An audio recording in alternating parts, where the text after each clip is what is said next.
Madame, Monsieur, bonsoir et bienvenue à tous. Derrière un grand homme se cache une grande femme, dit l'adage. Le dicton a fini par donner l'impression que les femmes sont condamnées à jouer le second rôle. Faux, retorquent les associations de promotion de la femme qui s'activent partout au Cameroun et ailleurs dans le monde pour que les femmes occupent les premières loges. C'est le sens des rencontres comme Bédine en 1995. Le combat porte-t-il? Où se trouvent les obstacles? 237 le débat ouvre justement le débat ce soir pour interroger les politiques publiques en matière de promotion de la femme. Il est question d'en analyser les avancées et les insuffisances, histoire de suggérer des approches qui permettraient de mieux valoriser la femme africaine, la femme camerounaise, la femme tout court. Merci, Madame, Monsieur, de nous recevoir chez vous.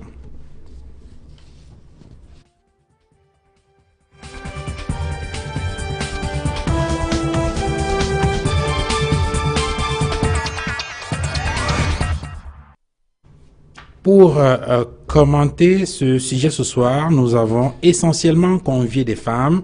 J'introduis tout d'abord sur ce plateau une dame. Je suis un tout petit peu embarrassé quand il s'agit de la présenter. Chantal Kambiwa, bonsoir. Bonsoir. Merci d'être venue. C'est moi. Vous avez plusieurs casquettes et celles qui nous intéressent le plus ce soir, ce sont celles qui ont trait à la politique et aux droits des femmes. Vous êtes présidente du Africa Women's Forum. Vous êtes également membre du groupe consultatif de la société civile auprès de ONU Femmes. J'ajoute également que vous êtes vice-présidente de la Commission des Nations Unies sur le statut de la femme, section Afrique.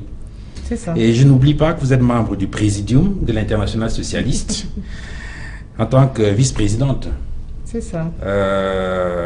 Je peux également compléter la présentation en indiquant que vous êtes directrice exécutive de Servitas Cameroun. Oui. Et c'est une ONG qui a un statut consultatif auprès du Conseil économique et social des Nations Unies. C'est ça, monsieur. Et puis au bas de la présentation, je dois quand même signaler que vous êtes militante politique. Bien sûr. SDF, Social Democratic Front. Oui. Merci d'être venu sur ce plateau. C'est moi. Michel Doki, bonsoir. Bonsoir. Merci d'être venu. Merci de m'avoir invité. Et je devrais plus vous présenter. Vous êtes quand même assez présente sur les plateaux d'Equinox Télévision. Vous êtes juriste. Disons précisément avocate. Oui, maintenant, oui. Vous avez flirté un peu avec la politique. Vous y êtes toujours?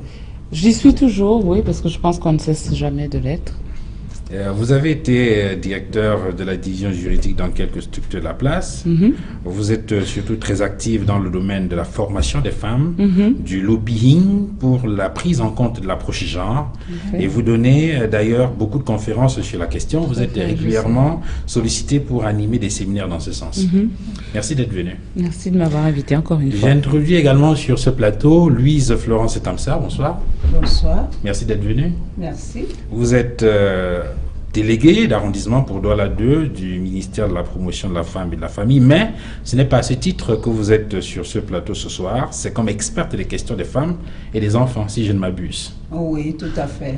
Mais vos fonctions vous obligent à avoir une visibilité claire sur la politique nationale en matière de promotion de la femme. Oui. Et de plus en plus, les contacts que vous avez au quotidien avec les femmes vous permettent de mieux appréhender les questions des femmes et certainement d'en disserter avec brio. Oh, je pense et je souhaite vraiment que ce plateau nous serve et surtout serve les téléspectatrices à comprendre exactement qui elles sont, ce qu'elles doivent être et ce qu'elles doivent faire pour l'être. En tout cas, merci d'être venu sur ce plateau. Dans quelques secondes, nous allons recevoir Madame Marceline Zogo, qui est sénateur suppléant à RDPC et qui est également juriste. Elle a essentiellement une casquette politique. Elle est sénatrice suppléante à RDPC, on l'a dit, membre suppléante du comité central du RDPC, conseiller municipal à RDPC à Douala 5e et bien sûr, on l'a dit, conseiller municipal dans la très bouillonnante mairie de Douala 5. On en parlera certainement dans le courant de cette émission. Alors, je commence par vous, Michel Doki, sur l'état des lieux aujourd'hui, en ce qui concerne la visibilité des femmes dans l'espace politique camerounais, en termes d'état des lieux, qu'est-ce qu'il faut dire? Qu'est-ce qu'il faut dire? Il faut dire qu'on progresse. Je pense qu'il est de bon temps de dire que l'on progresse et oui, effectivement, on progresse. Ça dépend ce que l'on entend par représentativité ou oui, ou représentation à mon sens, parce que effectivement il y a aujourd'hui à l'Assemblée nationale qui sont ce qu'on peut appeler les références classiques, hein, à l'Assemblée nationale et au Sénat, plus de femmes que lors des précédentes élections. On est arrivé à peu près à un peu plus de 30% de femmes dans ces instances de représentation du peuple. Donc on progresse. Maintenant, on progresse vers quoi? Qu'est-ce que nous y avons gagné? Quels sont nos enjeux en réalité? J'ai envie de dire que en revanche, à ce niveau-là, il y a encore beaucoup de choses à faire. On en parlera certainement. Alors, Louise Florence Tamsar, de votre point de vue, s'il faut dire un mot sur l'état des lieux en ce qui concerne la visibilité des femmes dans l'espace politique, la présence des femmes dans les instances décisionnelles, il faut dire quoi? Ben, peut mieux faire. Peut mieux faire parce que... Avant, peut mieux faire, vous dites pas travail insuffisant? Travail passable? Non, je crois peut mieux faire. Je préfère peut mieux faire parce qu'on est parti de quelque part. On est parti de 0, après on est allé à un plus. On est vers 2 plus, mais on voudrait arriver à 5 plus, c'est-à-dire 50% de femmes de qualité. Et c'est là où il y a encore quelques soucis. Quand vous dites femmes de qualité, pourquoi vous mettez de l'emphase sur le mot qualité? Oui, parce que quand il n'y a pas la qualité, le service est très touffu, confus et parfois on ne peut pas profiter de ce service. Quand je parle de la qualité, je parle de la compétence. Je parle de l'efficacité. Je parle de l'efficience même. Dans le choix des personnes, il faut choisir les personnes, il faut choisir les endroits. Donc il y a 2 choix à opérer. Quand le choix des personnes ne concorde pas au choix des postes, ça pose un problème. Et donc, on a l'impression qu'on tourne en rond. Pourtant, il y a des avancées. Mais parce qu'à un certain moment, les personnes sont choisies et sont mises à des postes où elles ne peuvent pas tout à fait déployer tout leur avoir, ça pose un problème. Celui qui observe pense que rien n'est fait parce que le résultat est un peu biaisé. Alors, Chantal Kambiwa, si on regarde quelques chiffres, prenons par exemple l'Assemblée nationale, depuis qu'elle a 180 députés, on est passé de 7 députés entre la législature 1988-1992 à 25 en 2012. Et puis, il faut quand même préciser que pendant les élections législatives et municipales de 2013, il y a eu ces fameux textes, je crois, en rapport avec la loi numéro 2012/01 du 19 avril 2012 portant code électoral du Cameroun, qui prescrivait la prise en compte du facteur genre dans le processus électoral, notamment dans ces articles 151, 164, 181 et 218. Je passe sous le contrôle de Michel Ndoki, qui est juriste en secours, effectivement, qui a eu un certain nombre d'avancées. Alors, avant cette période, avant 2013, on a quand même le sentiment qu'il y avait très peu de femmes dans les instances de décision, ou encore, si vous voulez, en ce qui concerne la représentation. Est-ce que dans les autres pays, vous qui parcourez le monde et qui vous battez pour les questions des femmes, si on compare la situation du Cameroun aux autres pays du monde, on dira quoi? Travail insuffisant, travail passable, bien, assez bien, très bien, excellent?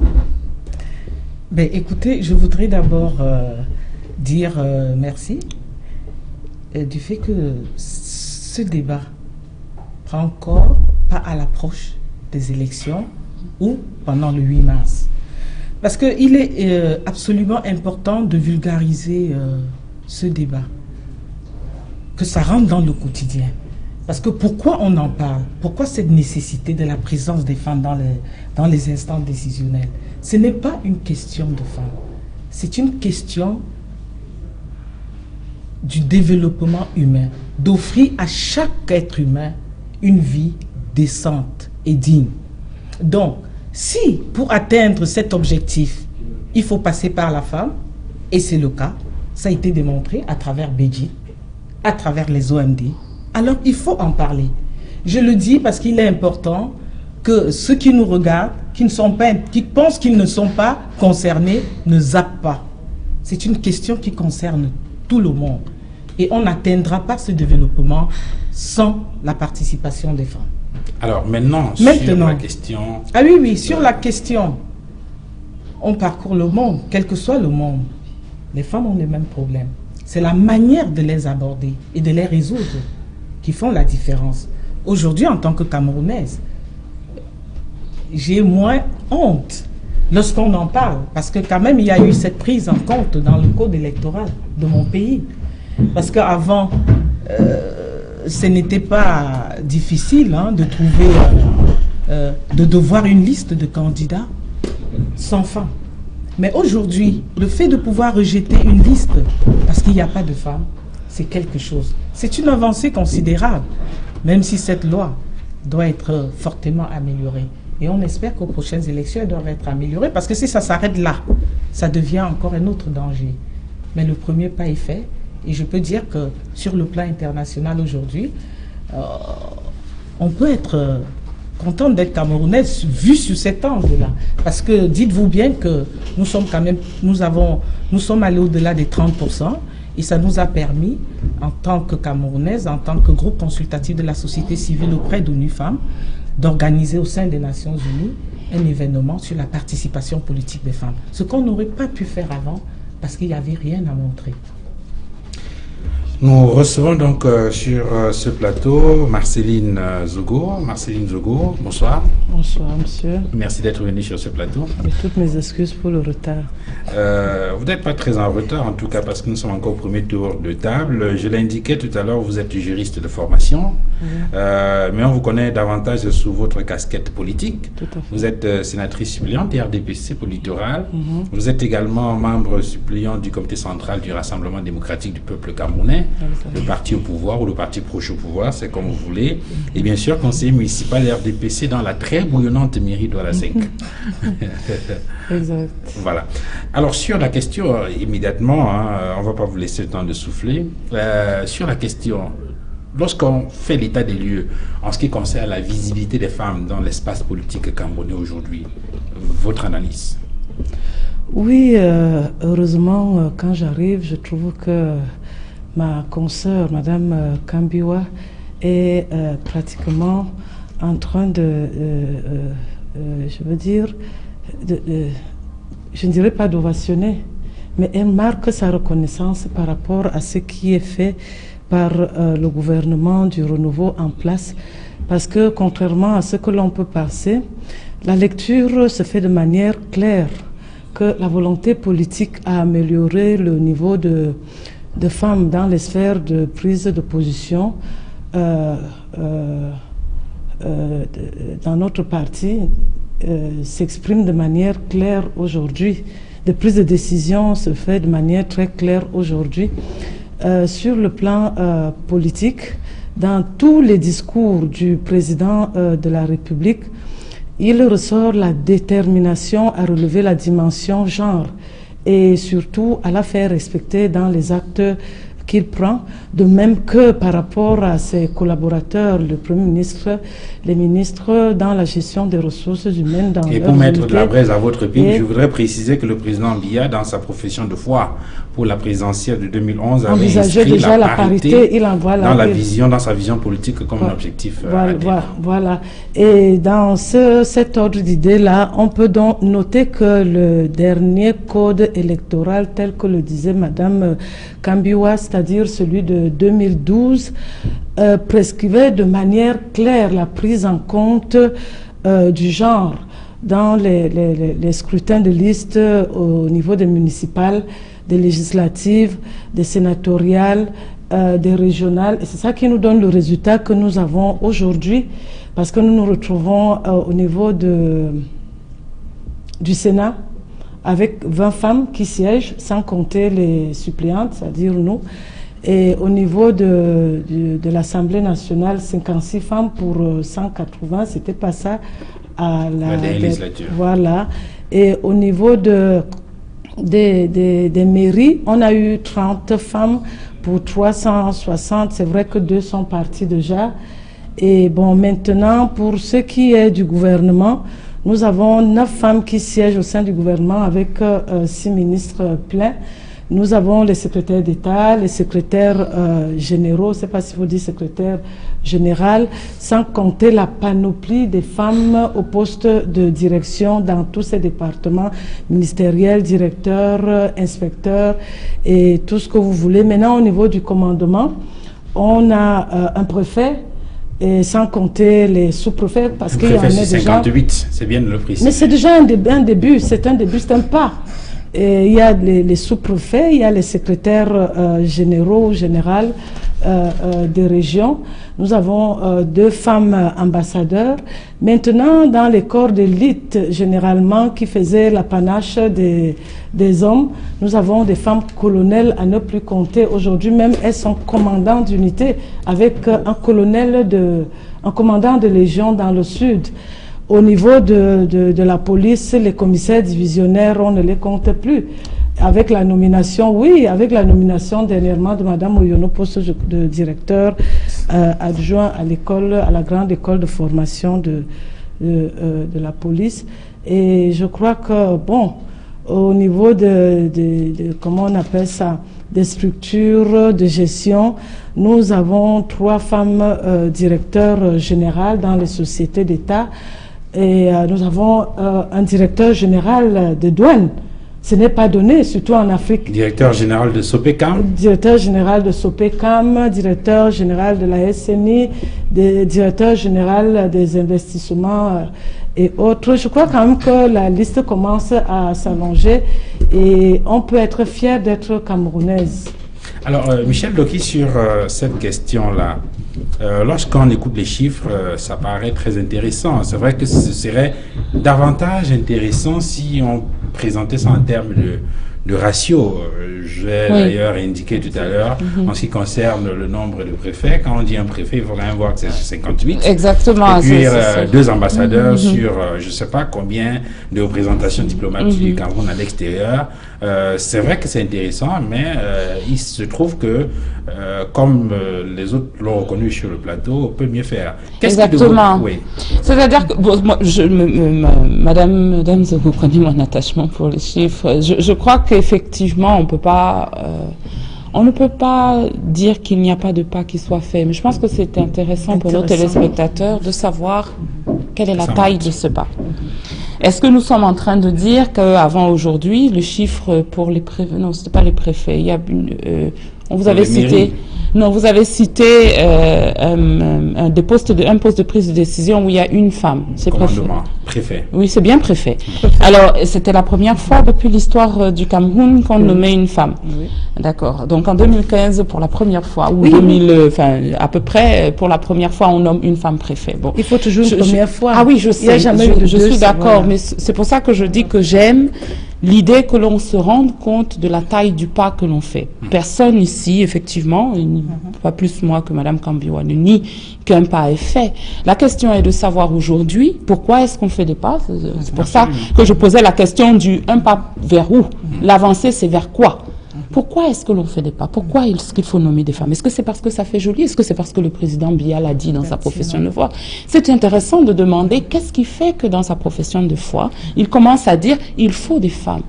La raison pour laquelle on fait ça, c'est que nous sommes en train de parler d'instances de prise de décision. Ce sont des instances où le peuple, plus ou moins directement, confie à certains élus au sens large le soin d'exercer un pouvoir qui lui revient.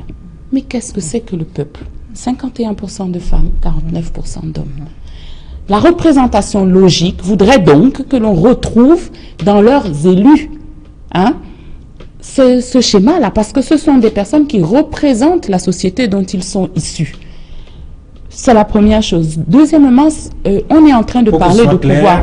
Pour que ce soit clair, donc la présence, la parité, les effectifs des femmes dans les instances de décision doivent refléter ou doivent être proportionnels à la répartition par sexe de la population camerounaise. À partir du moment où on est en train de dire qu'il s'agit d'un pouvoir exécutif, législatif, judiciaire, exercé au nom du peuple, c'est logique que l'on retrouve dans la façon d'exercer le pouvoir du peuple, la représentation du peuple telle qu'elle existe, il me semble. Ça me paraît être une des raisons logiques qui expliquerait que le président de la République dise ça doit être dans ma profession de foi. C'est une partie de l'argument. L'autre partie de l'argument, c'est qu'on parle de pouvoir. Qu'est-ce qui fait la différence entre les hommes et les femmes? Il y a des différences génétiques, il y a des différences, donc j'ai une poitrine plus rebondie que la vôtre, voilà, moi je peux faire des bébés, vous pas. Est-ce que ce sont des différences qui sont pertinentes quand il s'agit de prendre des décisions en tant que directeur général, en tant que Premier ministre, en tant que maire ou préfet? Non. Qu'est-ce qu'on utilise pour faire son travail de préfet? On utilise sa tête. Est-ce qu'il y a un argument scientifique qui dise que les têtes des femmes sont moins bien faites que celles des hommes? Non. L'argument scientifique dit exactement le contraire. Ça veut dire que quand vous êtes un gouvernement responsable et que vous voulez prendre les meilleurs dans le peuple pour exercer le pouvoir du peuple, vous allez chercher là où il y a les têtes les mieux faites. Et ce qui me dérange, quand on ne parle pas de la taille du pas que l'on fait, c'est que compte tenu de cet objectif, on ne dit pas nous ne sommes pas exactement où nous devrions être pour pouvoir tirer le maximum du potentiel que représente le peuple en question, du potentiel de compétences qui existe pour faire de notre pays un pays développé. Parce que c'est sur cet objectif que nous sommes d'accord. Très bien. Alors, oui, je voulais dire ceci.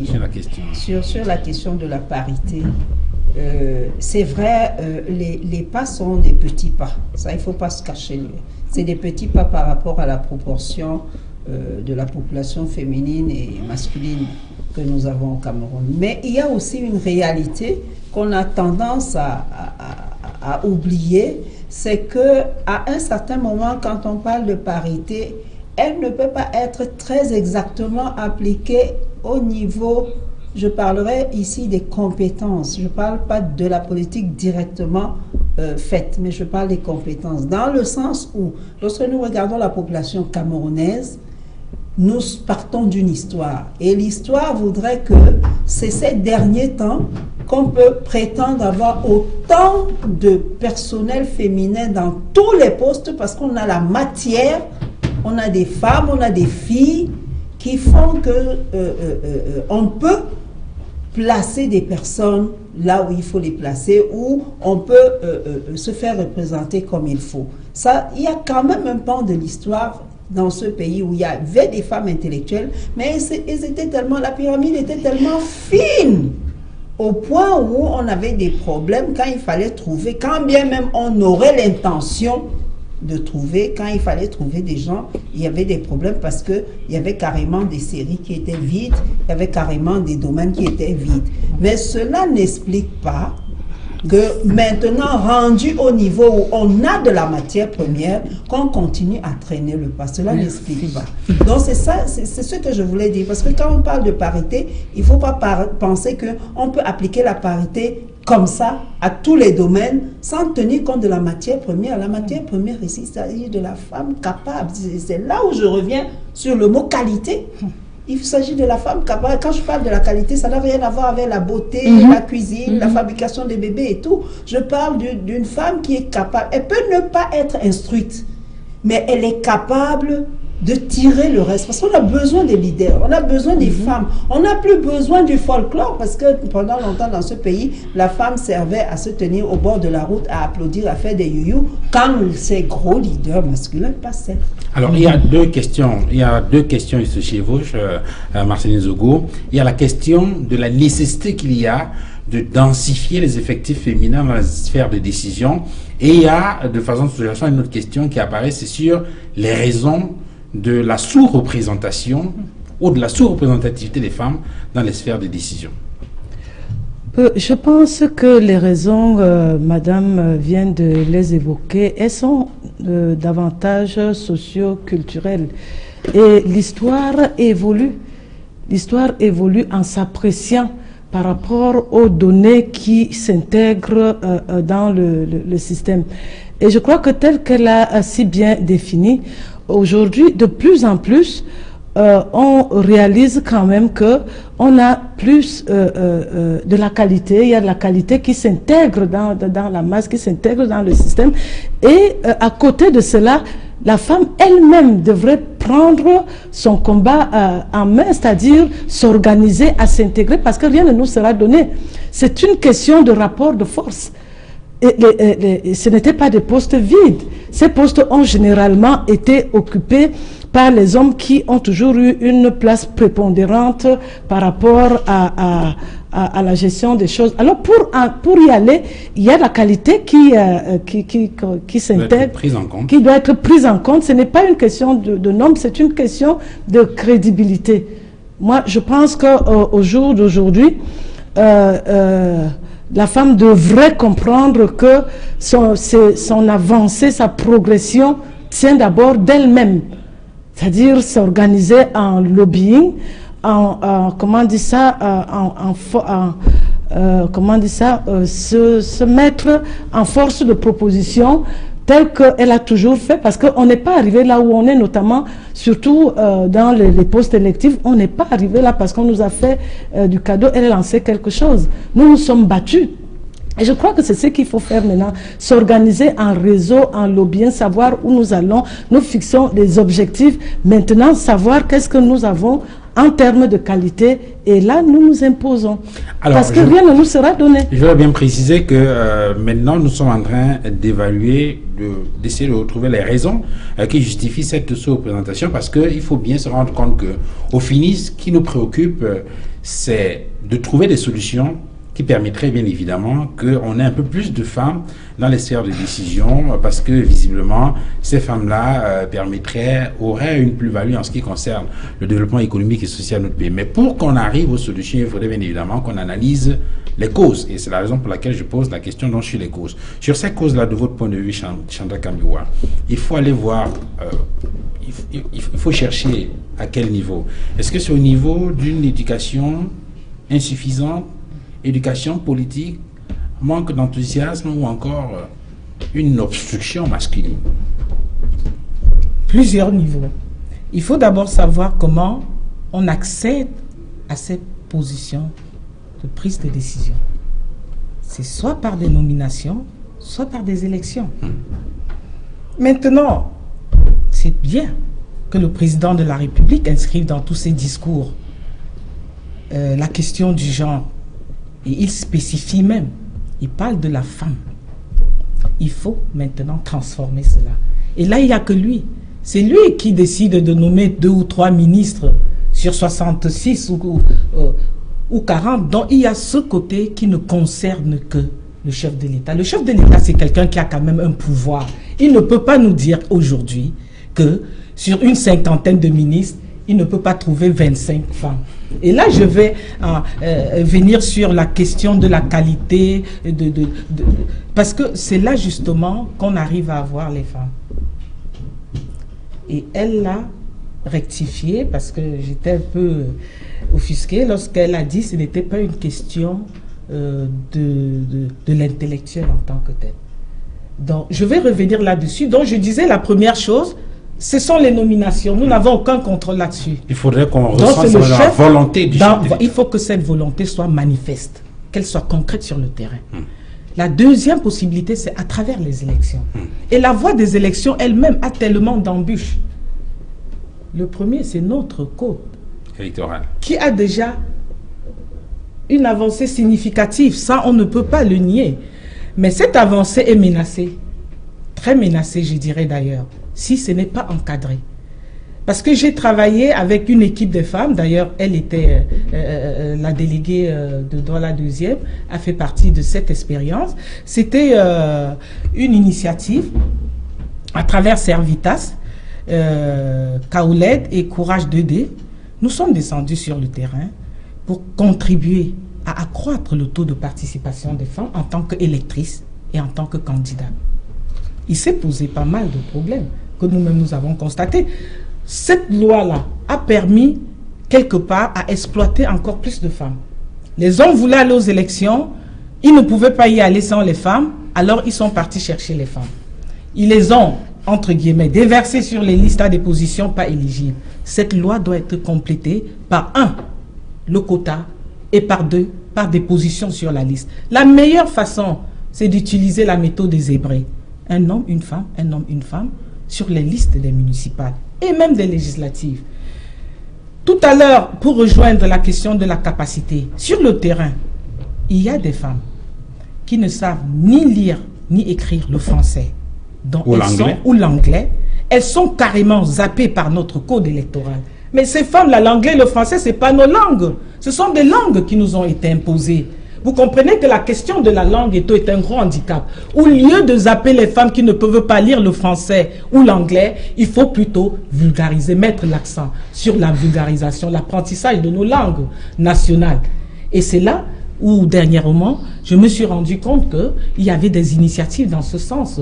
Le cas de Ibo, par exemple. Voilà des handicaps qui menacent le développement même de notre pays, parce qu'on ne peut pas se développer sans la maîtrise de sa propre langue. Et ces femmes, s'il vous plaît, Monsieur Tengoa, ce sont des femmes qui gèrent des associations depuis des années, de 500 femmes et plus, dont elles connaissent bien les besoins de leur environnement. En plus, elles correspondent à leur vis-à-vis. Elles sont d'autant plus nombreuses qu'ils ne savent ni lire ni écrire le français, mais elles connaissent leurs besoins. Elles savent quand le kilo de viande a augmenté. Elles savent quand il n'y a pas l'eau, quand il n'est pas potable. Elles savent la peine d'aller accoucher et d'y donner sa vie. Donc ce n'est pas une question ici là. Il faut qu'on cadre bien ces questions de qualité. Qu'appelons-nous qualité? Qu'appelons-nous femmes de qualité? C'est nous qui avons exclu certaines de ces femmes. On ne peut pas nous demander d'être à l'arrivée quand nous n'avons pas été au départ. Jusqu'à très récemment, il y avait toujours ce profil, la pauvreté faisant. On a toujours préféré d'envoyer le petit garçon à l'école en laissant la petite fille à la maison. Jusqu'à aujourd'hui, c'est pour ça que la nécessité d'éduquer et former les femmes pour les libérer est incontournable. Donc, pour ces deux leviers, j'ai dit, les avancées sont certes là, mais ils sont menacés. Il y a même risque de recul si rien n'est fait. Et nous espérons que nous qui sommes ici, qui travaillons toujours sur le terrain, et je suis contente de ce plateau, nous allons tout faire pour que les prochaines élections, que tout ça soit rectifié. Et j'insiste sur la question de la langue, parce qu'aujourd'hui, 80% des femmes ne savent ni lire, ni écrire l'anglais, le français, et le code dit, pour être candidate, il faut savoir lire et écrire une langue qui ne nous a pas été communiquée. Avant de donner la parole aux autres, je voudrais bien qu'on comprenne le sens de votre démarche. Vous avez insisté sur la question des langues. Je voudrais quand même rappeler que lorsqu'on parle du français et de l'anglais, comme les langues officielles ou comme condition d'éligibilité à des élections, c'est bien évident parce que le français et l'anglais sont bien inscrits dans notre constitution comme étant les langues officielles. Oui, mais pourquoi aller prendre ces langues-là? Je veux dire qu'il faut que nous soyons clairs ici. Là, vous avez demandé l'expérience, ce qui fait avancer, parce qu'ailleurs, ils savent qu'il y a l'anglais et le français, mais ils ont privilégié les langues nationales qu'ils ont transformées en une langue officielle. C'est ça. Je veux dire qu'aujourd'hui au Cameroun, on peut choisir 3 langues qui deviennent officielles et vous allez voir les femmes bondir. Parce qu'elles vont descendre, d'abord nous sommes plus nombreuses. Si on se met à élire et tout, il n'y a pas match. C'est d'ailleurs pour ça que Maître Ndo qui disait que c'était tout à fait normal et que ce n'était que normal que les femmes soient aussi nombreuses que les hommes. La question de c'est notre constitution, c'est nous qui la faisons. Nous nous battons pour être à l'Assemblée justement, c'est pour modifier cela. Parce que nous savons qu'on nous demande ce qu'on ne nous a jamais donné. Marcel Zogo, sur la question, elle a expliqué, Chantal Kambiwa, qu'il y a un problème au niveau de l'éducation. Parce que quand elle parle déjà de l'éducation dès le bas âge, le garçon qui va à l'école, la fille qui reste à la maison. Elle parle de l'éducation, mais surtout de l'instruction. Parce que l'éducation, c'est tout autre chose. Ces femmes qui ne parlent pas français et anglais, elles sont éduquées. Elles sont éduquées. Voilà, elles ont même de très bonnes manières. Donc il y a la question de l'instruction, il y a la question des langues, les handicaps qu'on observe en ce qui concerne un certain nombre de questions qu'il faut revoir. Est-ce que vous ne sentez pas, vous, en ce qui concerne par exemple le dispositif normatif, institutionnel ou juridique sur les causes de l'insuffisance de la représentation des femmes dans les sphères de décision, est-ce que c'est un élément important? Est-ce qu'il faut revoir ce dispositif-là, peut-être au regard de l'analyse que faisait Chantal Kambiwa tout à l'heure? Je ne sais pas s'il y a à le revoir parce que quand on va visiter nos textes, je crois que le droit positif de notre pays consacre l'égalité participative, c'est-à-dire l'égalité devant la loi, l'égalité de chance, toutes les petites égalités qui nous permettent de nous affirmer en tant que citoyens. Moi, je pense davantage... Repris par la déclaration, copié à la déclaration universelle des droits de l'homme. Voilà, tout à fait.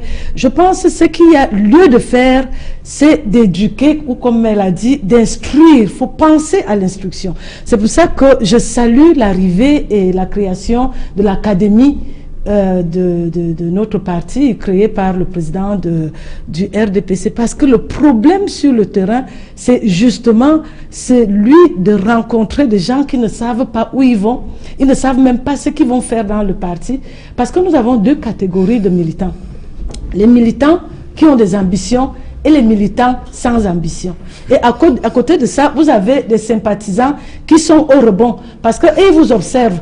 Parce qu'entre les militants avec ambition et les militants sans ambition, il y a un jeu de ping-pong. Alors, quand le vide se fait, il bondit et il arrache, voilà, oui, l'opportunité, il arrache et il prend. Et c'est là le véritable problème, et tout le monde reste baba. Il faut instruire ces femmes en français, en anglais ou en langue, et elle pose d'ailleurs un autre problème fondamental, la mort de nos langues. Ça c'est quelque chose de très grave. Comment, qu'est-ce qu'il faut faire pour rattraper cette richesse-là? Parce que nos langues sont des foyers de richesse. Ce que vous pouvez expliquer à quelqu'un, c'est qu'il peut mieux comprendre en langue, c'est pas facile de le faire comprendre dans la langue de l'autre. Bon, maintenant, je dis, avec l'arrivée de l'académie au niveau du RDPC, je crois qu'il faut étager les enseignements selon que, bon, on est au bas niveau, ou alors qu'on se retrouve au milieu, ceux qui se battent déjà. Il y a deux niveaux d'analyse d'abord, parce que là, si vous parlez de l'académie, j'imagine que c'est sur la question de la formation politique. Oui, c'est sur la formation politique. Ce qui peut être complètement différent de l'instruction. Je pense qu'il faut tenir compte de cela, c'est pour ça que je dis qu'il faut étager cet exercice-là. Savoir par où commencer pour ce qu'on a appelé les femmes... comment on dit ça, la masse, c'est-à-dire les troupes du quartier qui nous apportent les voix. Parce que ce sont ces femmes-là, le bétail électoral. Parce que ce sont ces femmes qui apportent la grande masse des voix. Voir comment, j'ai toujours parlé d'une éducation de masse, par où commencer. Et comme elle a dit, je crois que nous devons nous asseoir et voir et proposer à ces nouveaux mécanismes qui s'installent, leur proposer des éléments qui permettent qu'on rattrape petit à petit ces femmes-là au fur et à mesure qu'elles entrent, et pas seulement elles. Il y a l'autre pépinière, les étudiantes, les jeunes filles qui arrivent, parce que de plus en plus, elles se désintéressent à la politique. Il faut déjà il faut une incitation à s'intéresser à la politique. Donc, il n'y a pas seulement ces mamans-là. Il y a ces filles qui arrivent pour faire les leaders de demain. Maintenant, en ce qui nous concerne, je dis nous qui sommes déjà là dans le combat, il faut trouver une autre formule. Et moi, je crois non seulement comment on dit ça, à relever le niveau de formation politique, mais aussi à nous organiser. Nous devons nous organiser. Je crois qu'il ne faut pas mettre de côté cet aspect-là. Parce que les femmes, aujourd'hui, elles évoluent un peu, comment dirais-je, en rang dispersé. Et bon, je ne suis pas sûre que cela peut nous aider, que cela peut porter. Donc, il y a cette instruction étagée, telle que je le dis, selon l'organisation. Ça, c'est un peu... Et surtout, préparer les pépinières de demain. Parce que nous avançons, il faut bien que quand nous disons que nous voulons, comment on dit ça, nous voulons faire des femmes leaders, il faut préparer la pépinière. S'il n'y a pas la pépinière, on aura...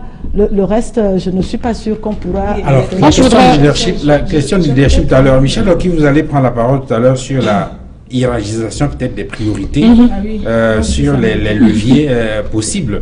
Mais vous qui êtes au contact des femmes tous les jours, Louise, Florence Tamsar, quels peuvent être, je veux dire, où se trouvent de votre point de vue les difficultés, les problèmes?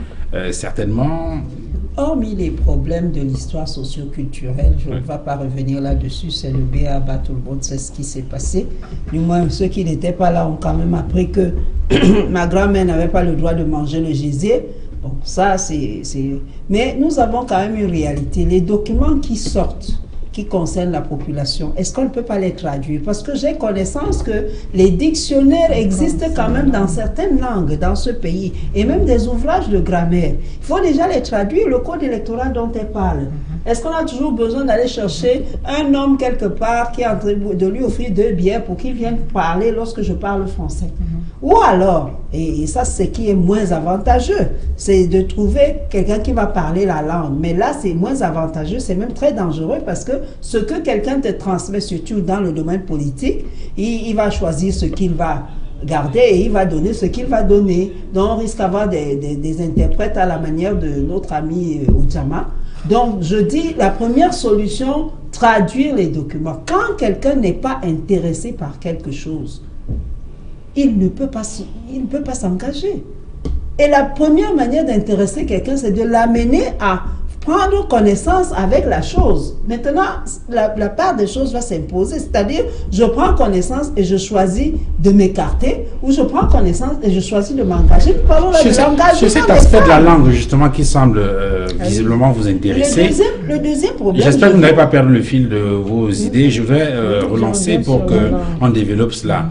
Peut-être qu'au niveau local, ça pourrait fonctionner en ce qui concerne les élections municipales ou les élections communales de façon globale, puisque là, c'est la proximité. Peut-être que là, ça peut fonctionner. D'ailleurs, on a souvent entendu... Pas au niveau local.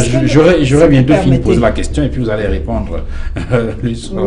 Alors, sur le plan local, avec la proximité, l'élection communale, ça peut peut-être fonctionner. D'ailleurs, ça fonctionne. On voit pendant les campagnes électorales, les gens dans les villages, ils parlent dans la langue. Comment... Oui, mais ils disent ce qu'ils veulent dire.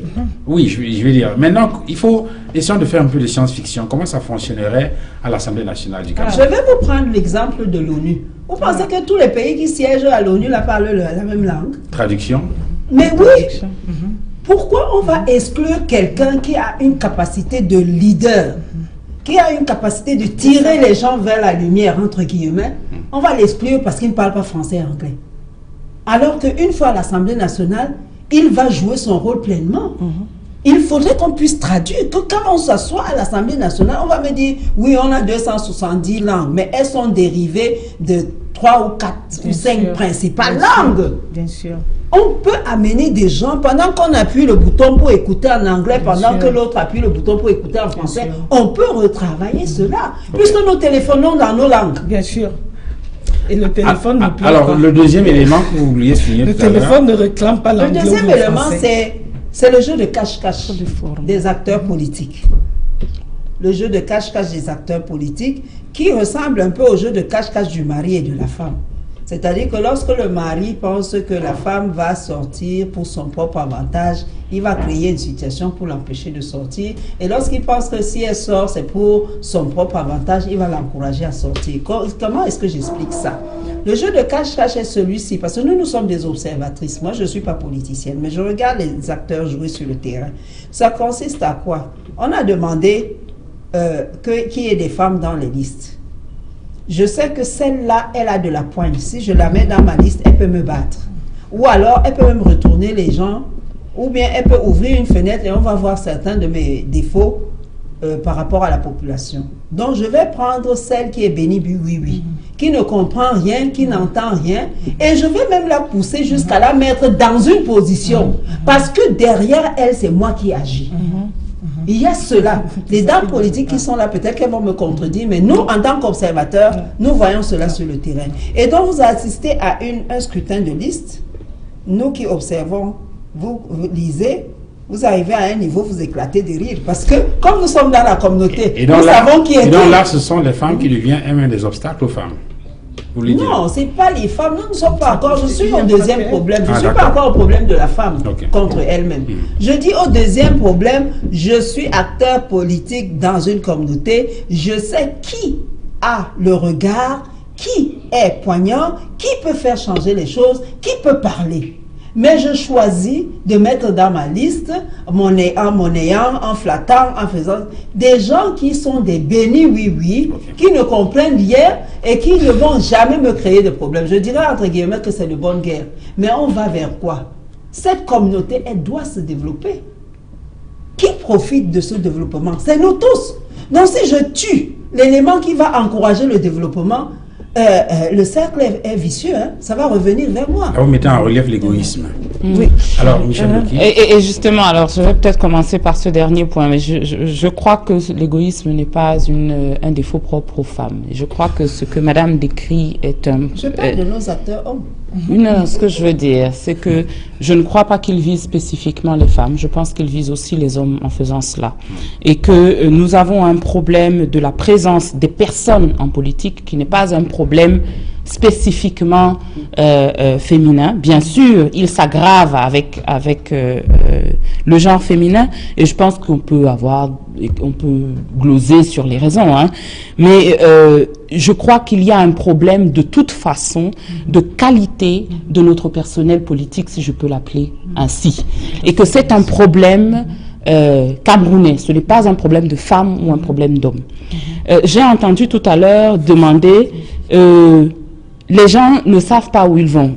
Là aussi, je crois que beaucoup, si ce n'est l'extrême majorité des hommes politiques, ne savent pas plus.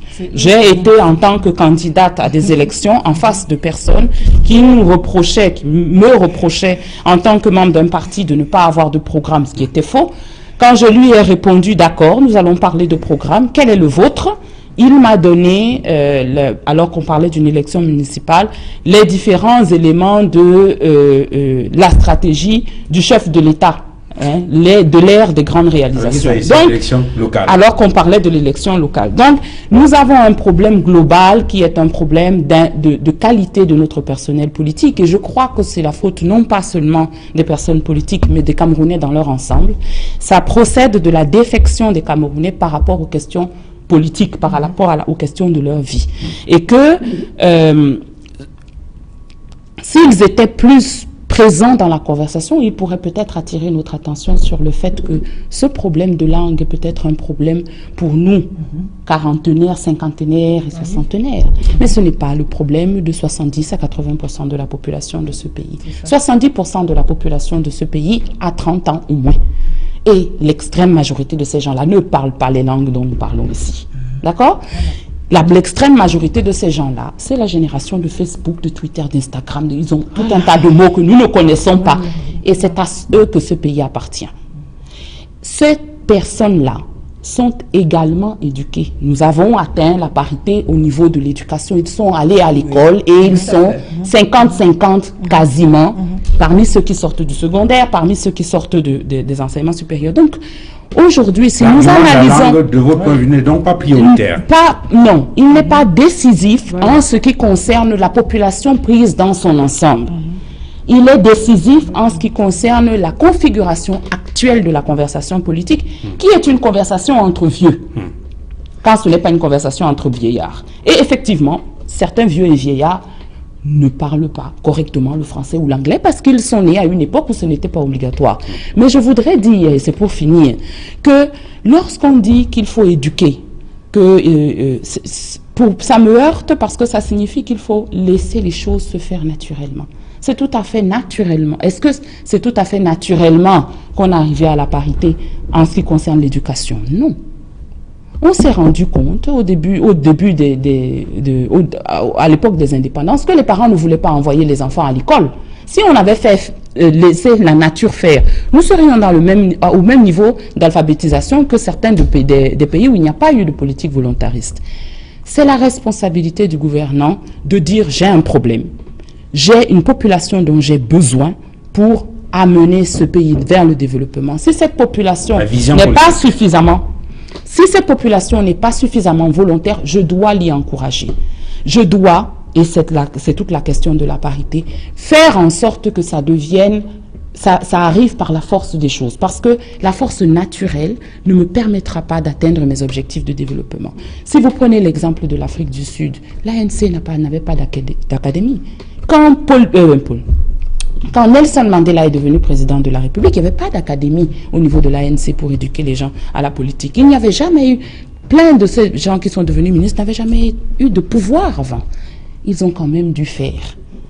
Ils ont quand même dû faire et ils ont fait. Et on le voit aujourd'hui où est l'Afrique du Sud. Donc je crois qu'il faut commencer par croire en ce que nous voulons pour notre pays et sur cette base-là, faire ce qu'il faut pour que les meilleurs aide à obtenir ce que nous voulons pour notre pays. Alors là, je voudrais bien préciser que nous sommes là dans l'échelle de priorité sur les leviers qu'il faut bien évidemment toucher pour arriver à résoudre le problème. Je suis d'accord et je crois que l'un des leviers essentiels, Vous avez dit, le premier levier, il faut croire.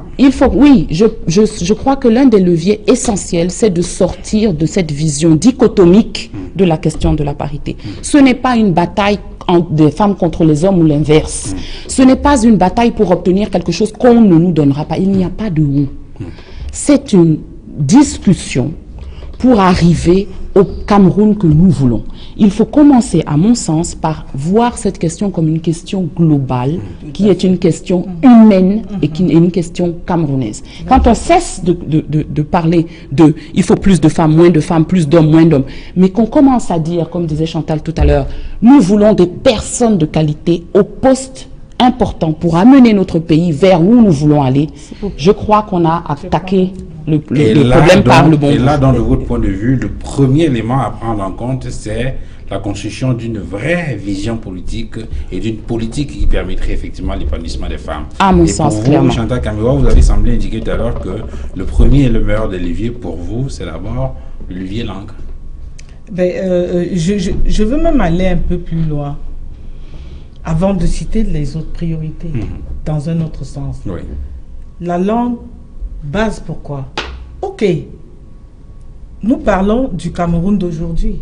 C'est celui d'aujourd'hui qui va produire celui de demain. Génération Twitter, WhatsApp et tout. Mais aujourd'hui, ceux qui nous gouvernent ne savent pas SMS. Comme on dit, c'est la génération qui a grandi dans le contexte des langues. Même nos enfants d'aujourd'hui, tout ce que nous parlons, c'est pour atteindre le développement.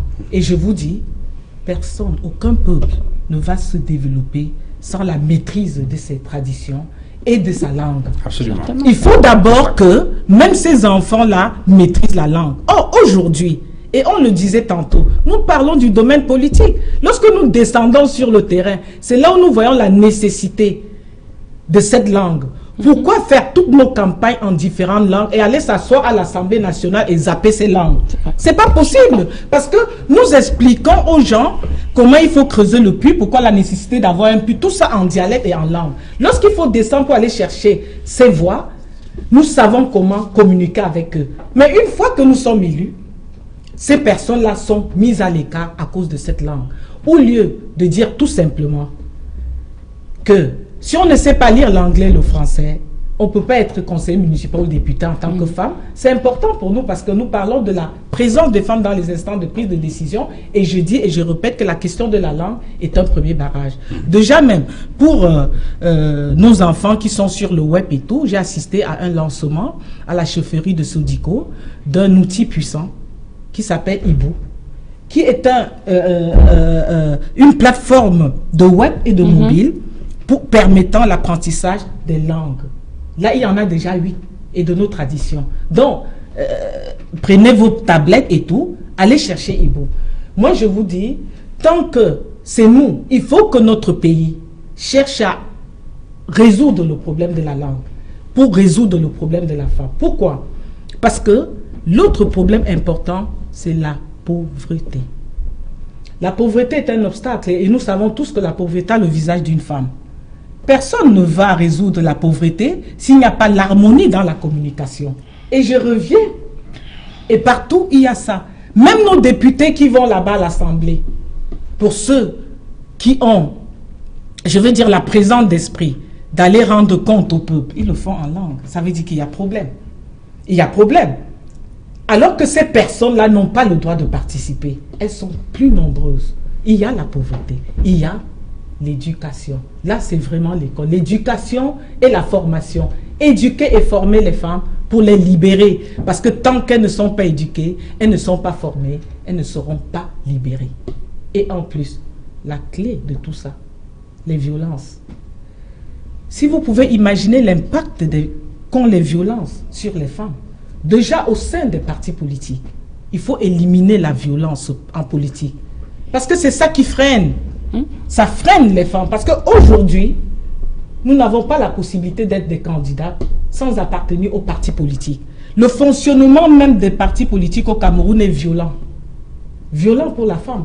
Parce que nous ne voulons pas perdre notre aspect de femme. Nous ne voulons pas perdre nos réflexes de femme. Nous voulons gouverner en tant que femme. Nous voulons garder tout ça. Nous voulons rester des épouses. Nous voulons rester des mères. Tout simplement. Or, un parti politique même, et tout, c'est de là que part cette candidature, représente des blocages. Quel que soit le parti politique ici, là au Cameroun, son fonctionnement ne permet pas à une Camerounaise de s'épanouir vraiment. Parce que quand lorsque nous regardons déjà le côté sociologique, nous voulons être à la maison à temps pour prendre soin de nos enfants et même de nos époux. Il n'y a pas de honte à le dire. Mais lorsque nous allons aux réunions où on nous dit que ça commence à 15 h, ces hommes-là qui dirigent, qui pilotent, ils n'ont pas des contraintes que nous avons. Ils vont commencer à 19 h. Justement, ils savent qu'à partir de 20 h, les femmes vont rentrer à la maison pour aller faire la popote, encadrer les enfants. Il faut déjà qu'il y ait un accent qui est mis sur le fonction des partis politiques. Ça ne vaut pas la peine que l'Assemblée, notre argent, l'argent du contribuable soit versé aux partis politiques et on ne regarde pas comment ça fonctionne. Ça, c'est un problème et c'est un problème sérieux. Tant qu'on ne peut être candidat qu'en passant par un parti politique, il va bien falloir scruter ces partis politiques et qu'ils aussi prennent compte de la présence des femmes dans les instances décisionnelles d'information politique. Donc, il y a cette question de violence qui est physique, qui est psychologique, qui est verbale, qui est morale, qu'il faut résoudre. La question de la violence est la base. Déjà même, les OMD ont oublié la question de la violence justement parce que en 2000, c'était des chefs d'État et de gouvernement qui étaient à New York aux Nations Unies. Et nous savons la configuration. Ce sont des hommes. Ils ont évacué la question de la violence, mais Beijing plus 20 n'a pas évacué la question de la violence parce que les femmes se sont retrouvées en 95 et ont vite détecté là où il y avait les problèmes. La violence est rentrée dans les 12 domaines prioritaires. C'est pas pour rien. La question de la violence. L'argent de nos contribuables versé aux partis politiques, ça ne suffit pas d'aller seulement faire la comptabilité pour voir si l'argent n'a pas été volé. Il faut aussi voir comment ça fonctionne. Et là, pour mettre en application aussi le discours du chef de l'État, ça devait descendre dans le fonctionnement des partis politiques pour qu'on voie les femmes émerger, pour qu'elles arrivent aux instances de prise de décision. Sortons ce paragraphe, Marceline Zogo, avec vous, votre analyse sur l'échelle de priorité. On a évoqué pas mal de raisons. Et dans l'analyse de Chantal Kambiwa tout à l'heure, j'ai vu transparaître la question de l'obstruction masculine. Les hommes qui utilisent un certain nombre de mécanismes subtils pour un tout petit peu mettre hors jeu les femmes en ce qui concerne la mobilité dans l'espace politique. Mais c'est tout à fait normal. Tout à l'heure, j'ai dit que c'était une question de rapport de force parce que les postes que les femmes veulent aller occuper sont occupés par les hommes. C'est tout à fait normal que, quelque part, ils mettent tous les moyens pour gêner ou alors pour obstruer l'arrivée des femmes, la montée des femmes, pour garder ces positions-là. Et c'est un peu comme on le ferait pour le RDPC au pouvoir et les partis de l'opposition qui veulent... C'est normal, c'est un acquis. Quand on est là, c'est un acquis. Alors c'est pour ça que je reviens sur les mêmes leviers. Il y a la formation, je ne rejette pas l'aspect langue. Il y a la formation et l'organisation des femmes même en lobbying. Ça, c'est très important. Et la formation étagée. C'est-à-dire, vous n'allez pas faire de cette masse subitement des académiciennes. Allons les former là où elles se trouvent. De façon graduelle. Parce que je vous ai dit qu'il y a des femmes, il y a des militants, comme elle a dit, Maître, des femmes, c'est pas seulement les femmes, les hommes et les femmes qui militent sans savoir pourquoi ils y vont. Hein? Sans ambition et avec ambition. Il faut aller donc les rattraper là où ils se trouvent, les former, créer un intérêt dans ce qu'ils font. Et ce n'est que comme ça que chacune d'elles peut apporter du sien ou alors peut contribuer de manière valable et comprendre. Et quand on a compris, et on a des moyens d'avancer, d'attaquer, d'apporter sa part de contribution. Le levier pour moi, c'est-à-dire la graduation, c'est d'abord la formation et ensuite l'organisation des femmes elles-mêmes. N'attendez pas que les femmes nous offrent, les hommes nous offrent le plateau de manière ce ne sont pas les hommes tranquille. qui vont organiser les femmes. Non. C'est la formation et l'organisation. Ça, c'est très important. L'aspect langue, j'accepte, c'est normal, c'est tout à fait normal. Mais je dis, il faut une formation étagée de manière graduelle et créer des centres d'intérêt de telle manière que ces militants-là qui nous servent, que chacun comprenne ce qu'il veut, qu'il sache là où nous voulons aller et en plus de ça, l'organisation. Alors, si vous le permettez, il y a un point que je voulais souligner, parce que ça devient toujours banal, mais c'est important de le rappeler. Et je crois que ça rejoint un peu ce que Marceline Zogo disait, mais elle le disait dans la formation, l'organisation. Il faut y ajouter solidarité. Pourquoi? Voilà, solidarité. La solidarité, pourquoi? En fait, c'est une stratégie qui marche toujours. Quelqu'un l'a dit tout à l'heure, ils iront chercher toujours la moins apte pour la mettre devant. Alors, les femmes doivent en ce moment savoir dire non. Les femmes se disent toujours en politique que moi aussi je peux. Avoir une ambition démesurée bloquera les autres femmes. Parce que la stratégie des hommes, c'est un combat. Donc, comme pour tout combat, il faut élaborer des stratégies. Leur stratégie, c'est toujours d'éviter celle qui peut leur prendre une place. Parce qu'une place qu'une femme occupe, c'est une place qu'un homme perd. Il faut être clair en politique. Donc, ils vont développer cette stratégie et c'est cette stratégie qui marche toujours. Et les femmes qui nous regardent aujourd'hui doivent le comprendre. Nous n'allons jamais y arriver si nous ne sommes pas solidaires. Nous sommes certes nombreuses, mais cette stratégie de la solidarité, il faut savoir dire non. Celle-là peut mieux faire. Parce que la femme en politique, et comme partout, ça doit être une locomotive qui se met devant. Une locomotive qui ne peut pas tirer les autres wagons, le train va rester en gare. Donc les femmes, vous, à un moment, non seulement toi-même, tu ne pourras même plus te tirer, tu ne pourras pas tirer les autres et on va tous rester sur le quai. Donc, il est important de développer cette solidarité-là, quelles que soient les circonstances. Et c'est là où l'organisation, parce que l'organisation, ce n'est pas seulement au sein des partis politiques. Ça doit aussi sortir des partis politiques parce que les partis politiques sont des véritables obstacles pour la promotion des femmes en politique. Vous ne le savez pas parce qu'on prend cette coloration politique alors que c'est aux femmes de comprendre que quel que soit le parti politique auquel on appartient, nous avons toutes les mêmes problèmes. Donc nous devons travailler d'abord en réseau de femmes et venir en politique juste pour mettre tout cela en œuvre. Alors sur la question, Louise Laurence Tamsar, vous qui travaillez avec les femmes au quotidien, est-ce qu'il y a du mal à mettre en place ces organisations de femmes? Est-ce qu'il y a du mal à faire fonctionner ces organisations qui pourraient développer la solidarité entre femmes et permettre de répondre de façon efficiente aux questions concernant les femmes? Non, je ne crois pas. Les femmes ont ceci que lorsqu'elles se rassemblent et qu'elles réussissent à commuer leurs intérêts, elles marchent ensemble. Ce qu'il y a, c'est qu'il faut éviter de toujours penser que ce sont les choses des bonnes femmes. Parce que c'est ce langage qu'on entend souvent. Et malheureusement, dans le groupe, il y a toujours certaines qui sont fragiles. Quand ça commence à sortir, ce sont des bonnes femmes, on commence à cesser de regarder dans la même direction et on regarde plutôt autour. Et autour, on voit quoi? On voit les défauts, on voit toutes choses qui ne soient pas positives. Donc, ce que je veux dire, c'est que ma petite expérience sur le terrain m'a montré que nous avons un potentiel.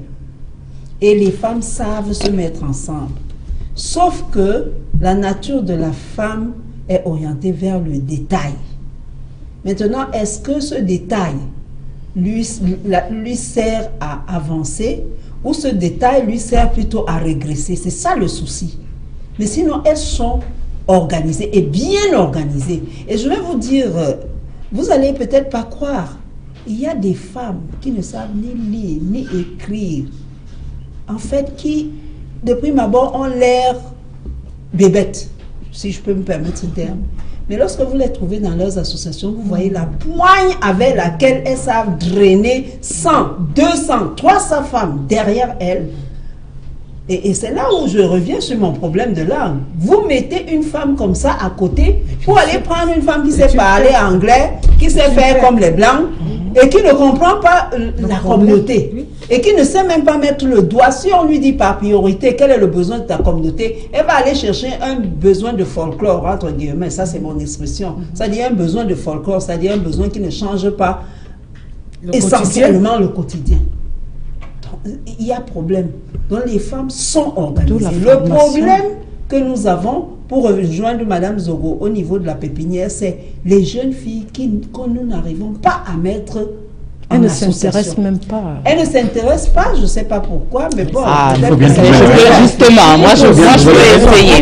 Moi je veux bien essayer de vous... vous... sont le problème, mais les femmes... je ne suis pas sûre. À 40 ans, sont organisées. Mais parce qu'elles se disent que la politique, c'est pas pour elles. Elles sont organisées à faire quoi? À cotiser de l'argent. C'est ça le problème.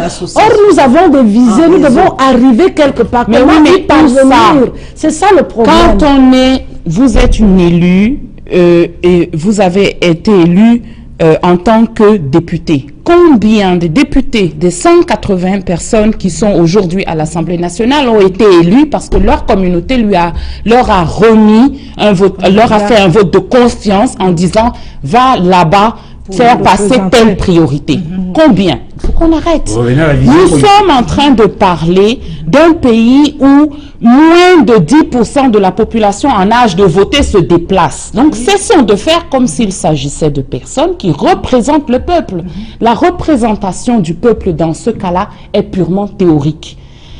Ce qui fait que la discussion lors des élections est moins une discussion sur la représentation du peuple qu'une discussion sur l'acquisition de positions de pouvoir. Et vous ne pouvez pas intéresser une jeune fille qui voit aujourd'hui que des gens qui avaient le pouvoir pendant des dizaines d'années se retrouvent en prison, que ces gens-là utilisent leur pouvoir pour voler leurs concitoyens, que ça ne les empêche pas de mourir bêtement parce qu'ils n'ont pas réussi à prendre l'avion pour aller se faire soigner à l'étranger. Et vous ne pouvez pas intéresser, mais ce n'est pas une fille, vous ne pouvez pas intéresser un jeune à ce type de politique. Pour moi, le véritable enjeu, vous avez dit que je revenais sur la question de la vision. Je voudrais aller un peu plus loin en disant qu'il s'agit de la nécessité de promouvoir la pensée. Ce n'est pas une question de formation. C'est une question de désir. Qu'est-ce que nous pensons de notre pays? Qu'est-ce que nous voulons pour notre pays? À part dire que Paul Biya fait bien ou qu'il fait mal, parce que nous pouvons avoir des discussions éternelles là-dessus. Il y en a qui vont dire que nous avons avancé, d'autres qui disent que nous n'avançons pas très vite, que nous n'avançons pas du tout. Quel est le Cameroun que nous voulons? Et pour créer ce Cameroun que nous voulons, qu'est-ce qu'il nous faut? À partir du moment où on pose la question de cette manière-là, on sait comment faire pour intéresser les jeunes en politique. Mais tant qu'on se la pose en termes de qui va être premier, qui va être dernier, qui va avoir le pouvoir, qui va avoir un siège à l'Assemblée, qui ne va pas l'avoir, on va avoir ce que nous avons dans tous les pays où le peuple se rend compte que les personnes à qui il a confié son pouvoir trichent, mentent et volent, le peuple se détourne. Alors, où il fait la guerre. Cela veut dire, là, on entre le plein pied sur la question de l'amélioration de l'environnement politique vu de la femme. Et de ce point de vue, qu'est-ce que vous agitez, Chantal Kambiwa? Est-ce qu'on pourrait compter sur les femmes pour améliorer l'environnement politique, pour améliorer le paysage politique? Elle a parlé, par exemple, de la question du système, je crois qu'on a parlé du système électoral tout à l'heure, on a parlé du taux de participation. Quelle pourrait être la contribution des femmes à l'amélioration de l'environnement politique en prenant en compte ces aspects-là, la question de l'organe, je veux dire quoi, de l'organe en charge de l'organisation des élections, dans le système électoral, le taux de participation, ainsi de suite. Est-ce que on peut attendre quelque chose de façon fondamentale des femmes, ou bien il faut remettre cette question-là de façon globale dans le champ politique sans tenir compte du genre? Cette question doit toujours être... Parce que quand il parlait de manque d'enthousiasme en ce qui concerne les questions politiques, ce n'est pas seulement une affaire des femmes, ça concerne la jeunesse camerounaise dans son ensemble. C'est pour ça que je disais que cette question doit toujours être complétée par l'objectif visé, le développement durable. Donc, c'est le bien-être commun. On parle du bien-être commun. Même le jeune, lorsqu'il regarde la scène politique camerounaise, il doit pouvoir se reconnaître et se voir à travers l'autre. Ce sont des facteurs motivants. Lorsqu'il n'y a pas ça, lorsqu'ils sont noyés dans la masse, dans la foule, lorsqu'on voit des personnes qui, depuis qu'ils sont petits, sont toujours là, eh bien, il n'a aucune motivation. Ils se disent que, mais quand est-ce que mon père ou ma mère va finir d'être là-bas avant que mon tour n'arrive? Mais il se dit que la politique, c'est pas pour lui. C'est pas pour lui. C'est-à-dire que d'office, c'est pas pour lui. Il y a aussi le fait qu'on leur donne des responsabilités. On leur dit, tu peux te marier à tel âge, elle doit le savoir très très bien, surtout pour la fille. Elle peut aller faire un bébé. Elle peut aller, elle peut aller en mariage. C'est quoi, 14 ans? Non. Quoi? Si. Avec l'autorisation de ses parents, c'est bien 14 ans. C'est bien 14 ans. Et sans l'autorisation, il me semble que c'est 16 ans. Mais c'est ça, c'est 16. Mais cette personne-là, qui du jour au lendemain aura en charge un être humain, de développer un être humain, n'a pas le droit d'aller mettre son bulletin dans l'urne pour choisir le type. Vous voyez qu'il y a tellement de choses. C'est complètement... Comment pouvons-nous laisser nos filles aller en mariage? Ça s'assimile au viol. Honnêtement, si notre gouvernement pense que à 16 ans, on n'est pas mature pour aller choisir qui va diriger sa commune, pourquoi laisser une fille de 14 ans aller en mariage? Honnêtement, est-ce que c'est sérieux? Nous parlons ici là de la femme et nous disons laisser les filles se développer. Il y a une question où il faut harmoniser. Si nous voulons le Cameroun de demain appartient aux jeunes, commençons déjà aujourd'hui à faire en sorte que les jeunes s'intéressent à la politique. Parce qu'à cette allure-là, il y a problème. Monsieur Tengor, vous conviendrez avec moi que c'est pas normal qu'une fille va sur une table de maternité à 14 ans et elle ne peut pas voter, elle ne peut même pas choisir, elle n'a même rien à dire sur le genre de salle de maternité qu'il lui faut. Il y a quelque chose aussi. L'environnement politique, c'est ça, je veux revenir, vous savez, dans d'autres pays, il y a eu des améliorations, il y a eu des ouvertures. Comment? Sur une liste des ministres. Parce que, en fait, nous parlons parce qu'on a déjà évacué le côté nomination. C'est le chef de l'État. Là, on reste et tout. Comment on va faire pour accroître? C'est à travers les élections. Là, c'est les élections. Une liste des municipales. Qu'on laisse la possibilité. Un quota même pour ces jeunes. Et un quota aux gens qui n'appartiennent pas aux partis politiques. Parce que la politique...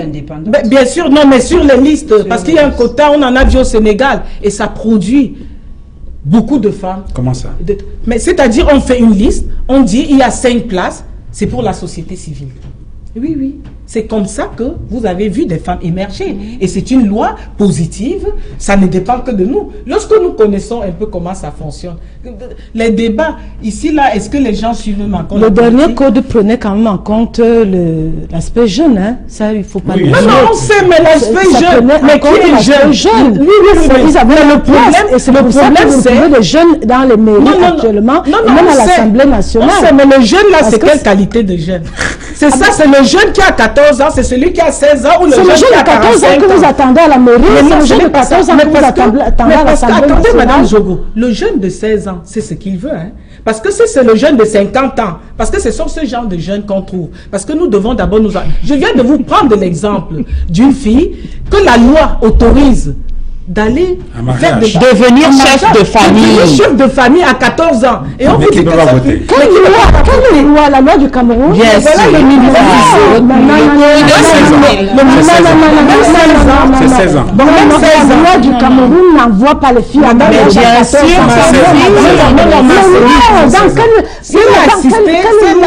Voici le MINPROF. Voici le MINPROF. Bon, même à 16 ans, est-ce qu'on a les jeunes de 16 ans dans les mairies? Mais pourtant, les jeunes de culture et de cultures qui sont combattues aujourd'hui. Immature. La fille de 16 ans, la fille de 16 ans. Personne ne l'accepte dans ce pays. Aucun texte, aucune loi ne l'accepte, aucune caution. De quoi? Non, même 16 ans. Parlons de 16 ans, Marceline. 16 ans, n'exagérons quand même pas. Mais si, notre constitution, si à 16 ans. Non, on n'est pas là pour tirer, loin de là. À 16 ans. Là, je ne suis pas d'accord. Quel est pour l'âge, madame? Elle est juriste, elle aussi, c'est pour ça que je suis étonnée. C'est 16 ans. Quel est l'âge? Non, c'est 16 ans. Chantal, C'est 16 ans. quel est l'âge pour vous? C'est 16 ans. On n'envoie pas la fille en mariage Non, à mais 16 pour ans, mais vous, c'est un c'est quel problème âge? de culture. Non, c'est un problème de culture. Non, Il y a ça, des c'est cultures qui autorisé. envoient les femmes. Non, Non, c'est la pas loi une question de n'autorise pas celui. d'envoyer un enfant au mariage. Alors, puisque vous avez la parole, Madame Zogo. Je ne suis pas d'accord. Puisque vous avez la parole, Madame C'est Zogo. une très bonne chose. Qu'est-ce que vous J'aime sa répondez? réaction, c'est parce qu'elle-même, en tant que mère, Non, non, c'est elle pas trouve que c'est possible. pas une bonne chose. Mais pourtant, c'est ce qui est écrit. Donc, c'est bien, ensemble, dans ton nous village, allons tu tout n'envoies faire pas une fille en pour faire mariage sauter à ce 16 ans. verrou, par exemple. Voilà, Où on laisse qu'elle puisse choisir. Les cultures que nous Qu'elle puisse combattons choisir le aujourd'hui genre de- pour encourager l'éducation des jeunes Mais je filles. suis très d'accord avec toi. Alors, Là, ça Marcine marche. Zogo, puisque vous C'est avez pas la bon. parole sur la question, justement, qu'est-ce que vous répondez sur les obstacles d'ordre politique? Parce que là, je crois que c'est ce qu'on a évoqué là tout à l'heure, la question de l'âge de participation dans les conditions d'électeurs. Mais oui. Hein, on trouve que aujourd'hui, c'est 20 ans. On peut reculer un tout petit peu pour permettre, ramener peut-être à 18 ans, pourquoi pas à moins de 18 ans, puisque à moins de 18 ans déjà, on devient chef de famille, à ce que j'entends d'ici. Sur le système électoral, tout à fait. les gens ont expliqué, on a entendu sur ce plateau qu'il y a des blocages en ce qui concerne le système électoral. Alors, qu'est-ce qui peut être fait à ce niveau-là? Qu'est-ce que les femmes peuvent faire pour que cet environnement politique soit amélioré? Parce que cela permettrait, je crois, d'avoir un peu plus de femmes qui pourraient, je parle maintenant en tant comme une femme, développer la masse critique qui permettrait d'inverser un certain nombre de textes ou de modifier un certain nombre de textes qui permettraient également aux femmes de mieux s'épanouir. Je pense, quand je parle de cela, par exemple, au texte trop controversé ou polémique sur l'adultère. Madame Doké, je parle sous votre contrôle. Oui, entre vous avez déjà dû m'entendre parler de celui-là. Alors, sur l'environnement politique, qu'est-ce que les femmes peuvent faire? Je pense que si on est parvenu au niveau où nous sommes, c'est parce que les femmes ont fait des suggestions, elles ont fait des propositions. Qu'elles continuent à en faire. Qu'est-ce qui empêche que les femmes fassent des propositions et qu'elles demandent que désormais nous voulons que les enfants votent à partir de l'âge de 18 ans? Je voudrais préciser, Allons-y, permettez-moi je d'ouvrir crois. cette parenthèse, que le texte sur le code de la famille, il me semble encore en souffrance quelque part. Oui, il est en souffrance quelque part. J'espère qu'on va le sortir. Vous espérez? Ah, nous j'espère. attendons beaucoup mieux de vous, Madame Oui, Zogo. non, donnez-nous un peu plus que ça. Hein, donnez-nous un engagement. Nous militons pour ça, nous militons tous pour que ça sorte. Pour que ce code-là sorte. Parce que nous sommes Je les dis- premiers à être pénalisés. Voilà, nous militons tous pour que ce code-là sorte. Alors je dis, bon, les femmes n'ont qu'à se constituer en force de proposition comme elles l'ont toujours fait. Parce que tout ce que nous avons obtenu aujourd'hui, c'est parce que les femmes se sont... Je reviens sur le mot organisation. Les femmes se sont organisées, elles ont proposé, elles ont défendu et elles ont obtenu. Alors ce que nous voulons aujourd'hui ne dépend que de nous. Ça ne peut venir que de nous. Si aujourd'hui nous voulons que les jeunes votent à l'âge de 18 ans, proposons-le, défendons-le, nous allons l'obtenir. Il n'y a pas de problème à ça. Parce que moi, jusque-là, pour que les jeunes votent à 20 ans, je crois que ça aussi fait l'objet de beaucoup de débats et nous l'avons obtenu. Alors le problème est lequel? Moi, je ne vois pas où est le Il y a problème. beaucoup de choses qu'on demande et qui n'arrivent pas toujours à temps. On ne va pas tout donner quand même. Hein, on ne donnera pas tout. Hein, il faut Non, mais savoir- en fait, il ne faut pas On le ne donnera pousser pas comme parce ça. qu'on demande. Nous ne Sortir. demandons pas On ne forcément. donnera pas parce qu'on Vous voyez, demande. ça ne devrait pas être, au-delà même de ce que Marceline Zogo dit, ça devait être même le combat même des hommes. Parce qu'aujourd'hui, on a réussi à faire admettre à ces hommes que les violences, parce que j'appelle ça les violences et discriminations, parce que c'est ça, envers la femme, est un obstacle pour eux-mêmes. Parce que l'objectif, j'insiste, c'est le développement humain de tous. C'est un obstacle pour eux-mêmes. C'est déjà pour ça, d'ailleurs, que ces derniers temps, il y a cette action-là, main to main d'or, c'est-à-dire les hommes qui parlent aux autres hommes pour les transformer et tout. Et puis, il y a aussi ce système des Nations Unies, he for she. C'est-à-dire, ce sont des hommes qui prennent le devant parce qu'ils ont vu qu'eux-mêmes, ils étaient menacés. Les hommes En font des plaidoyers pour les vous femmes. ne pouvez pas, ce n'est pas les hommes qui font les plaidoyers pour les femmes parce que nous sommes d'abord plus nombreuses. Dites-vous bien que résoudre les problèmes de plus de la moitié de la population, c'est un grand pas en avant. Et justement, j'ai oublié de poser cette question. Oui. Là, on est pratiquement à la fin, ça pourrait servir de conclusion. En même temps qu'on parle de la nécessité de construction de leadership. Ah oui. Au fait, ça apporterait quoi? Qu'il y ait un peu plus de femmes députées, un peu plus de femmes ministres, Mais c'est de justement façon ça. concrète. C'est justement Pour ça. nos pays, C'est on parce que gagne nous pas. sommes plus nombreuses et apporter des solutions. Parce qu'il y a des choses que la femme voit, qu'elle ressent, que l'autre ne voit pas. Nous voulons seulement être là où les décisions se prennent pour que notre contribution apporte de l'harmonie dans la gestion de la cité. Vraiment de façon, J'ai pris l'exemple. vraiment de j'ai façon pris- triviale. j'ai Qu'est-ce pris qu'on voit que l'exemple- je ne vois pas? Pardon, je vous prends un exemple. Je vous ai repris l'exemple des OMD qui ont évacué la question de la violence. Parce que les violents sont, dans la plupart des cas, des hommes dont ils n'ont pas vu que c'était une priorité. Pourtant, c'est la priorité de l'obstacle de la participation des femmes en politique. Il a fallu que des femmes, alors que s'il y avait un peu plus de femmes, on allait s'en rendre compte. De deux, dans un conseil municipal, le conseil municipal, c'est la structure la plus proche de la population. Vous ne voyez pas que la femme, elle va mettre d'autres priorités que d'autres. L'homme dans le conseil municipal, il voit seulement comment il va aller faire une route, une plaque pour mettre son nom en dessous. Le détail dont vous parlez, c'est important. La femme directement va à l'essentiel. Il n'y a pas d'eau, il faut de l'eau. Le marché est sale, il faut que le marché soit propre. Ok? Elle sait que lorsqu'elle va à l'hôpital, il n'y a pas les médicaments pour l'enfant. C'est pas l'homme qui va à l'hôpital avec l'enfant dans la plupart des cas. Donc il y a du concret. Donc s'il y a plus de femmes dans un conseil municipal, même au sein de l'Assemblée, nous allons par exemple en tant que maire faire sauter le verrou de 16 ans. Parce que même le gouvernement reconnaît que 16 ans, on n'est pas mature pour voter. Donc on ne peut pas aller nous laisser aller mourir, aller laisser nos enfants mourir sur les tables en donnant la vie à 16 ans. Alors, mesdames, on sort de l'émission. Maintenant, la question sur la construction du leadership féminin. Est-ce qu'il n'y a pas une nécessité de construire fondamentalement ces leaderships féminins qui pourraient être, pardonnez-moi si je me trompe, une alternative aux échecs masculins? Je voudrais... C'est un rêve? Non, non, c'est même pas un rêve. C'est pas un rêve. Peut-être que vous êtes cloîtrés dans vos studios, ça m'étonnerait parce qu'en tant que journaliste, vous descendez aussi sur le terrain. Ce n'est pas un rêve. Moi, je pense qu'il y a un leadership féminin. Mais le leadership féminin n'est pas en réseau. Le leadership féminin, chacun travaille un peu de son côté. Il faut déjà commencer par cette petite quantité qui se trouve. Donc, et là, je rejoins Madame Zogo sur l'organisation. Il faut déjà qu'on se connaisse. Il faut déjà qu'on sache qui fait quoi où.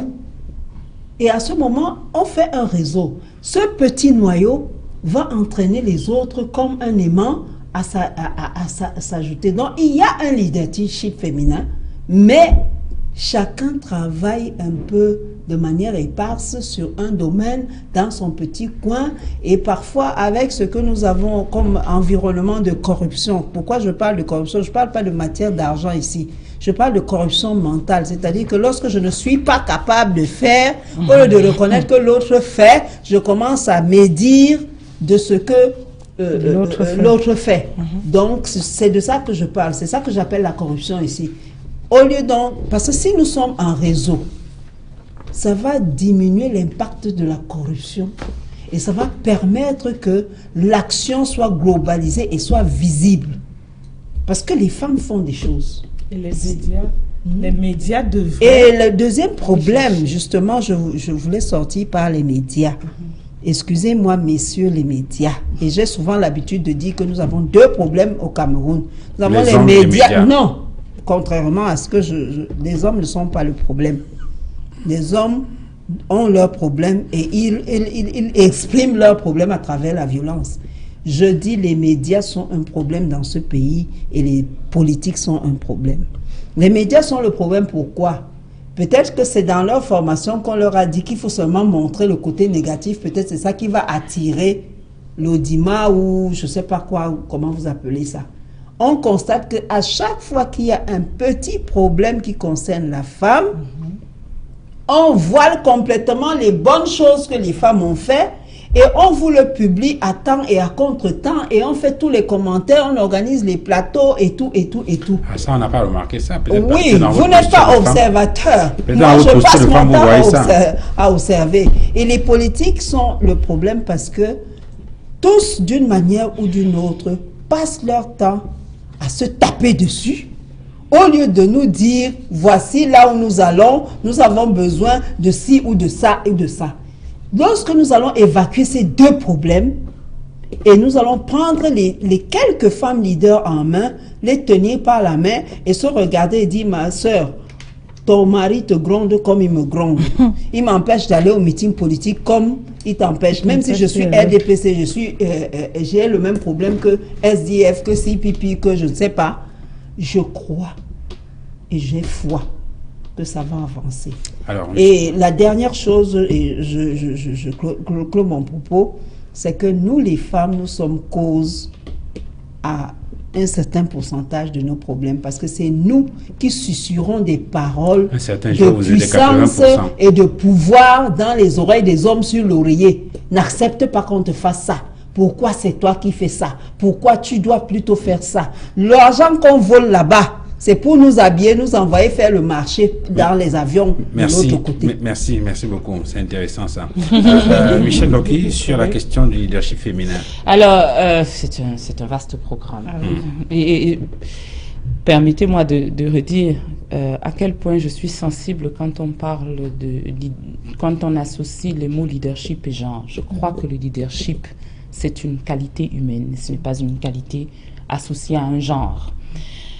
Donc, je parlerai plus de leadership au féminin que de leadership féminin pour indiquer que on doit aller puiser dans le réservoir des leaders, les hommes, les femmes, peu importe, en tout cas ceux qui nous sont les plus utiles. Mais vous avez dit quelque chose, vous avez posé une question à laquelle j'aimerais bien répondre en partie.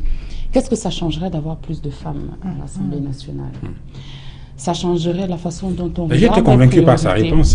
C'est vrai que je voyais pas ça. Mais je vais vous donner un autre exemple en dehors de la scène. Marché propre. Tout ça. Oui, je crois qu'effectivement, ça changerait la façon dont on regarde les priorités. Nous avons un texte de loi, je laisse le code de la famille.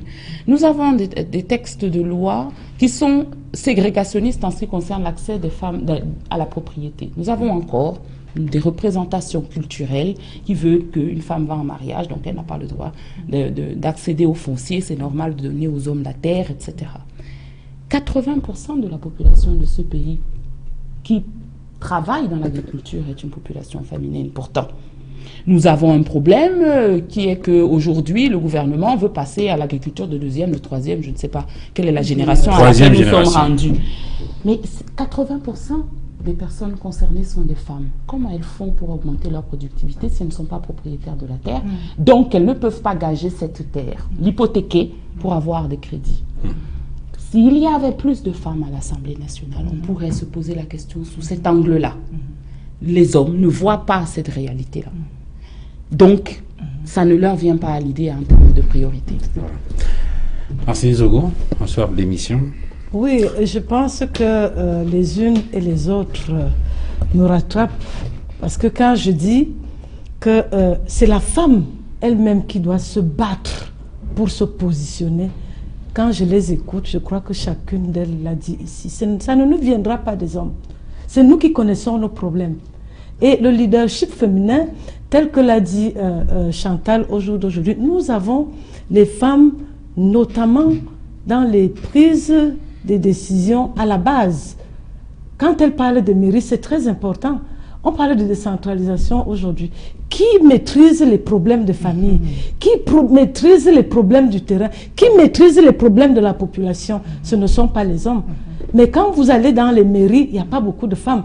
Malheureusement, c'est la femme qui combat, la femme qui veut se positionner. C'est pour ça que nous devons être solidaires, nous devons nous battre. Et ce sont les femmes elles-mêmes qui devraient se mettre au devant des objectifs qu'elles se fixent elles-mêmes, qu'elles veulent atteindre. En tout cas, on va vous remercier, mesdames, d'être venues sur ce plateau. Chantal Kambiwa, on va vous remercier. Merci d'être venue sur le plateau de 237 le débat. Ben, c'est moi qui vous remercie et vous félicite d'avoir posé ce débat, pas forcément à la veille du 8 mars ou bien à la veille des élections. Du 8 mars encore? Non, non, je veux dire que d'habitude, on ouvre ce genre de débat que à ces périodes spécifiques. Nous vous disons que ce n'est pas parce qu'on demande à faire un cadeau aux femmes qu'on demande leur présence dans les instants de prise de décision. C'est parce que leur point de vue, ajouté à ceux des hommes, crée une harmonie et résout les problèmes de la société. Merci, mesdames, d'être venues sur ce plateau. Merci à vous, Michel Dorki, d'être venu. Vous êtes juriste. Merci à Marceline Zogo, sénatrice suppléante, conseiller municipal RDPC à la loi la 5e et membre du comité central du RDPC. Merci à Louise Tamsar d'être venue, experte des questions des femmes. Merci à Chantal Kambiwa, présidente du Africa Women's Forum et vice-présidente de l'Internationale socialiste, membre du présidium de l'Internationale socialiste en tant que vice-présidente. Merci à vous, mesdames, d'être venues sur ce plateau. Retrouvons-nous mercredi prochain à partir de 20h pour une autre actualité dans 237 le débat. Excellente soirée à tous. Au revoir.